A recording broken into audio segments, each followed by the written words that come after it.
Hi, pride of Karnataka YouTube channel ವೀಕ್ಷಕರೆಲ್ಲರಿಗೂ ಸ್ವಾಗತ. ಇವತ್ತಿನ ಸಂಚಿಕೆಯಲ್ಲಿ ಒಬ್ಬ ಸದೃಢವಾದ ನಾಯಕತ್ವ ಹೇಗೆ ರಾಜ್ಯದ ಒಂದು ಚುಕ್ಕಾಣಿ ಹಿಡಿದ್ರೆ ಯಶಸ್ಸು ಅನ್ನೋದು ಸಿಗುತ್ತೆ ಅನ್ನೋದನ್ನು ಈ ವಿಡಿಯೋದಲ್ಲಿ ಹೇಳ್ತೀನಿ.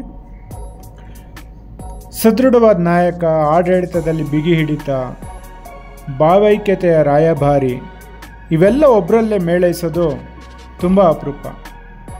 ಅಂಥ ಒಬ್ಬ ರಾಜಕೀಯ ಮುತ್ಸರ್ಜಿ, ಕರ್ನಾಟಕದ ರಾಜಕಾರಣಿ, ಕರ್ನಾಟಕದ ಮುಖ್ಯಮಂತ್ರಿ ಸಿದ್ದರಾಮಯ್ಯ. ದಾಖಲೆ 16 ಬಾರಿ ರಾಜ್ಯದ ಆಯವ್ಯಯವನ್ನು ಮಂಡಿಸಿ ಹೆಗ್ಗಳಿಕೆ ಸಿದ್ದರಾಮಯ್ಯನವ್ರಿಗಿದೆ.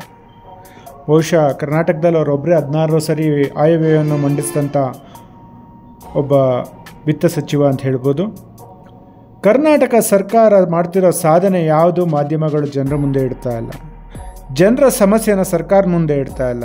ಅವರಿಗೆ ಬರೀ ಬೇಕಾಗಿರೋದು ಒಳ್ಳು ನ್ಯೂಸ್ಗಳನ್ನು ಬಿಡ್ತಾ ಕಾಲಹರಣ ಮಾಡಿಕೊಂಡು ಪ್ರಜಾಪ್ರಭುತ್ವ ವ್ಯವಸ್ಥೆಯನ್ನೇ ಬುಡಮೇಲು ಮಾಡಬೇಕು ಅಂತ ಹೊರಟಿದ್ದಾರೆ. ಭಾರೀ ಜನ ಬೆಂಬಲದಿಂದ 2023ರಲ್ಲಿ ಆಡಳಿತ ಚುಕ್ಕಾಣಿ ಹಿಡಿದ ಸಿದ್ದರಾಮಯ್ಯ ನೇತೃತ್ವದ ಸರ್ಕಾರ ಇರೋದ್ರಲ್ಲೊಂದು ಉತ್ತಮವಾದ ಆಡಳಿತವನ್ನು ಕೊಟ್ಕೊತಾ ಬಂದಿದೆ. ಆದರೆ ಮುಖ್ಯಮಂತ್ರಿಗಳ ಮೇಲೆ ಮೂಢ ಹಗರಣ ಸೈಟ್ ಅಲಿಗೇಷನ್ಸನ್ನು ಮಾಡಿದಾಗ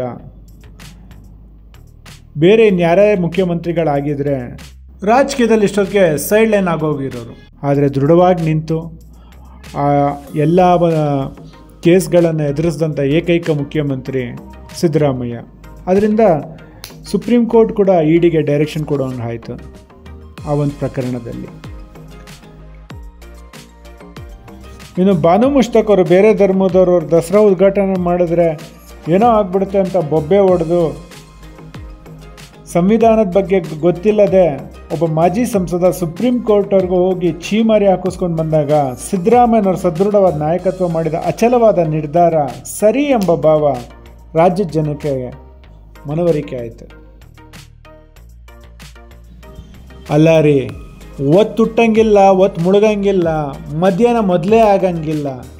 ಈ ನಮ್ಮ ಮಾಧ್ಯಮದವರು ಸಿದ್ದರಾಮಯ್ಯನವ್ರು ರಾಜೀನಾಮೆ ಕೊಟ್ಟೇ ಬಿಡ್ತಾರೆ, ಏನೋ ಆಗ್ಬಿಡುತ್ತೆ ಅಂತ ಇಲ್ಲ ಸಲ್ಲದ ಒಂದು ನ್ಯೂಸನ್ನು ಎಲ್ಲ ಕಡೆ ಹರಿಬಿಡ್ತಾರಲ್ಲ, ಇವ್ರಿಗೆ ಏನಾನ ಒಟ್ಟಿಗೆ ಏನು ತಿಂತಾರೆ ಅಂತ ಹೇಳ್ಬೇಕ್ರಿ. ನೀವೆಷ್ಟೇ ಬಾರಿ ಸಿದ್ದರಾಮಯ್ಯನವ್ರು ಕೆಣಕ್ತಿರೋ ಅವರು ಅಷ್ಟು ಸದೃಢವಾಗಿ ನಿಲ್ತಾರೆ ಹೊರತು ಯಾವುದಕ್ಕೂ ವಿಚಲಿತರಾಗಲ್ಲ. ಹಿಂದೆ ಮೈಸೂರು ದಸರಾ ಉದ್ಘಾಟನೆ ಸಮಾರಂಭದಲ್ಲಿ ಚಾಮುಂಡೇಶ್ವರಿಗೆ ಪುಷ್ಪಾರ್ಚನೆ ಮಾಡುವಾಗ ಚಪ್ಪಲಿ ಹಾಕ್ಕೊಂಡು ಪುಷ್ಪಾರ್ಚನೆ ಮಾಡಿದ್ರು ಅಂತ ಬೊಬ್ಬೆ ಹೊಡೆದ್ರು. ಆ್ಯಕ್ಚುಲಿ ಅವರು ಸಾಕ್ಸ್ ಹಾಕ್ಕೊಂಡು ಪುಷ್ಪಾರ್ಚನೆ ಮಾಡಿದರು. ಸಿದ್ದರಾಮಯ್ಯನವ್ರ ಕಾರ್ ಮೇಲೆ ಕಾಗೆ ಕೂತೈತೆ, ಚಾಮರಾಜನಗರಕ್ಕೆ ಹೋದರು, ಅಧಿಕಾರ ಕಳ್ಕೊಂಬಿಡ್ತಾರೆ, ಅದಾಗ್ಬಿಡುತ್ತೆ ಇದಾಗ್ಬಿಡುತ್ತೆ ಅಂತ ಏನೇನೋ ಬೊಬ್ಬೆ ಹೊಡೆದ್ರು. ಆದರೆ ಸಿದ್ದರಾಮಯ್ಯನವರು ದೃಢವಾಗಿ ನಿಲ್ತಾನೆ ಹೋದರೆ ಹೊರತು ಯಾವುದಕ್ಕೂ ವಿಚಲಿತರಾಗಲಿಲ್ಲ. ಹಾಗೆ ಸಿದ್ದರಾಮಯ್ಯನವ್ರ ವ್ಯಕ್ತಿತ್ವ, ಸಿದ್ದರಾಮಯ್ಯನವರ ಒಂದು ಸದೃಢವಾದ ನಾಯಕತ್ವ, ಹಾಗೆ ಮೌಢ್ಯವನ್ನು ನಮ್ಮದೇ ಒಂದು ಪ್ರಗತಿ ಪಥದಲ್ಲಿ ನಡೆದರೆ ನಾವು ಯಶಸ್ವಿ ಆಗ್ಬೋದು. ಸೊ ಎಲ್ರಿಗೂ ಧನ್ಯವಾದಗಳು.